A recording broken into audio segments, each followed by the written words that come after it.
প্রচারিত হচ্ছে এবং আমাদের পরবর্তী কয়েকটি অনুষ্ঠান ঢাকা থেকে রিলে করে আপনাদের শোনানো হবে। আসসালামু আলাইকুম।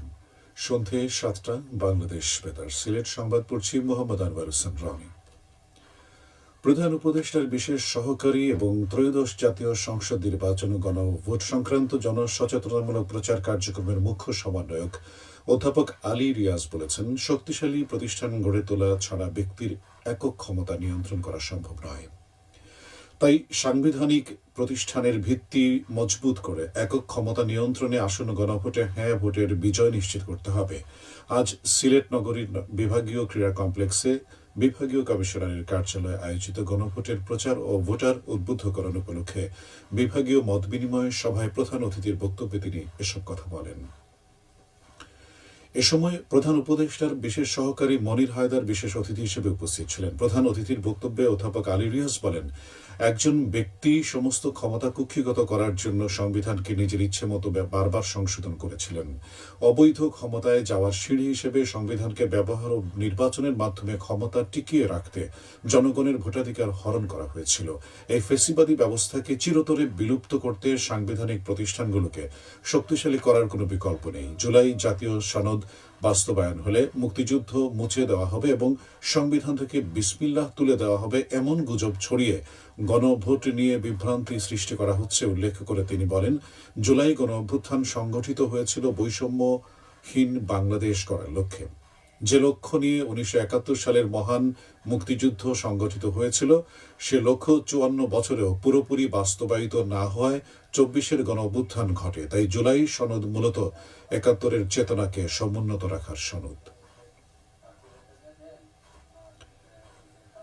খাদ্য ও ভূমি মন্ত্রণালয়ের উপদেষ্টা আলী ইমাম মজুমদার বলেছেন, সাংবাদিকতার মতো মহান পেশার মর্যাদা রক্ষায় সিলেট প্রেস ক্লাবকে সজাগ থাকতে হবে।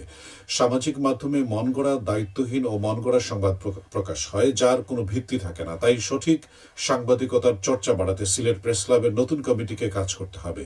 তিনি আজ সিলেট প্রেস ক্লাবের 2026-27 সেশনের নবনির্বাচিত কমিটির অভিষেক অনুষ্ঠানে প্রধান অতিথির বক্তব্যে এসব কথা বলেন।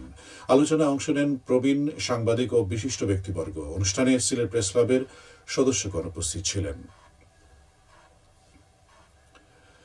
বাঙালি জাতির স্বাধিকার আন্দোলনের অন্যতম প্রধান মাইলফলক 69-এর ঐতিহাসিক গণ অভ্যুত্থান দিবস আজ। জাতির মুক্তি সনদ খ্যাত 6 দফা এবং পরবর্তীতে ছাত্র সমাজের দেয়া 11 দফা কর্মসূচির প্রেক্ষাপটে সংগঠিত হয়েছিল এ গণ অভ্যুত্থান। 69-এর গণ অভ্যুত্থানের মধ্য দিয়ে সামরিক স্বৈরশাসক আইয়ুব খানের পতন ঘটে। সেই থেকে 24শে জানুয়ারি গণ অভ্যুত্থান দিবস হিসেবে পালিত হয়ে আসছে।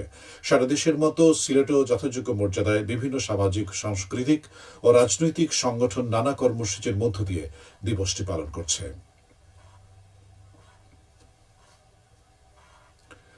ত্রয়োদশ জাতীয় সংসদ নির্বাচন ও গণভোটে পোস্টাল ব্যালটে ভোট দিতে নিবন্ধিত ভোটারদের দ্রুত ভোট প্রদানের অনুরোধ জানিয়েছে নির্বাচন কমিশন। যারা পোস্টাল ভোট বিডি মোবাইল অ্যাপের মাধ্যমে নিবন্ধন করেছেন, তাদের ব্যালট পাওয়ার পর ভোট দিয়ে যত দ্রুত সম্ভব পোস্ট অফিস বা ডাক বাক্সে হলুদ খামটি জমা দিতে বলা হয়েছে। আজ নির্বাচন কমিশনের এক বার্তায় এই বিশেষ অনুরোধ জানানো হয়। সংশ্লিষ্ট রিটার্নিং অফিসারের কার্যালয়ে আগামী 12 ফেব্রুয়ারি 2026 তারিখ বিকেল 4:30 মধ্যে ব্যালট পৌঁছাতে হবে। এই সময়ের পরে কোনো ব্যালট পৌঁছালে তা গণনা করা হবে না। পোস্টাল ভোট দিতে দেশ ও বিদেশ থেকে 15,33,683 জন ভোটার অ্যাপসের মাধ্যমে নিবন্ধিত হয়েছেন। আসন্ন ত্রয়োদশ জাতীয় সংসদ নির্বাচন ও গণভোট উপলক্ষে ভোটের রিকশা প্রচার কার্যক্রম উদ্বোধন করা হয়েছে মৌলভীবাজারে। জেলা তথ্য ও গণযোগাযোগ অধিদপ্তরের উদ্যোগে আজ জেলা প্রশাসক কার্যালয় প্রাঙ্গণে ভার্চুয়ালি যুক্ত থেকে এই কার্যক্রমের উদ্বোধন করেন গণযোগাযোগ অধিদপ্তরের পরিচালক আব্দুল জলিল। আজ থেকে জেলার 7টি উপজেলার 67টি ইউনিয়নে আগামী 9 ফেব্রুয়ারি পর্যন্ত এই আইকনিক প্রচার কার্যক্রম চলবে।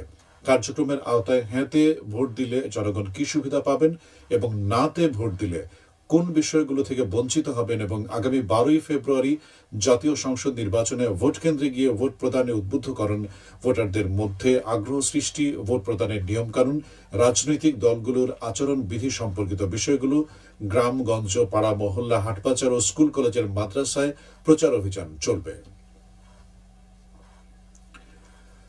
সপ্তাহব্যাপী চা সম্পর্কিত প্রশিক্ষণ কোর্সের উদ্বোধন করা হয়েছে মৌলভীবাজারে। আজ শ্রীমঙ্গলে বাংলাদেশ চা গবেষণা ইনস্টিটিউটে বাংলাদেশ চা বোর্ডের আয়োজনে এই প্রশিক্ষণে প্রধান অতিথি হিসেবে উপস্থিত থেকে এই কোর্সের উদ্বোধন করেন বাংলাদেশ চা বোর্ডের সদস্য ও যুগ্ম মহাসচিব মোহাম্মদ মোয়াজ্জেম হোসেন। উদ্বোধনী অনুষ্ঠানে সভাপতিত্ব করেন বাংলাদেশ চা গবেষণা ইনস্টিটিউটের পরিচালক ডক্টর মোহাম্মদ ইসমাইল হোসেন। এতে সিলেট, মৌলভীবাজার, পঞ্চগড় ও হবিগঞ্জ জেলার বিভিন্ন চা বাগানের ব্যবস্থাপক, সহকারী ব্যবস্থাপক, নবীন টি প্ল্যান্টার্স, বায়ার্স সহ ৪৪ জন প্রশিক্ষণার্থী অংশ নিচ্ছেন।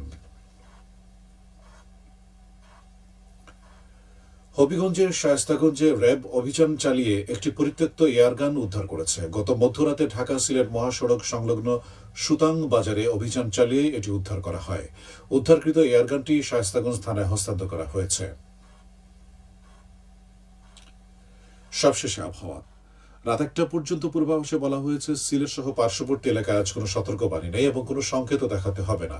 আজ সিলেটের সর্বোচ্চ তাপমাত্রা ছিল ২৯.৮ ডিগ্রি এবং সর্বনিম্ন ১২.৫ ডিগ্রি সেলসিয়াস।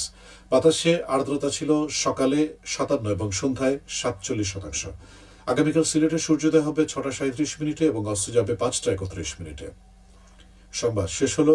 পরবর্তী স্থানীয় সংবাদ প্রচারিত হবে আগামীকাল সকাল ৮টা ১০।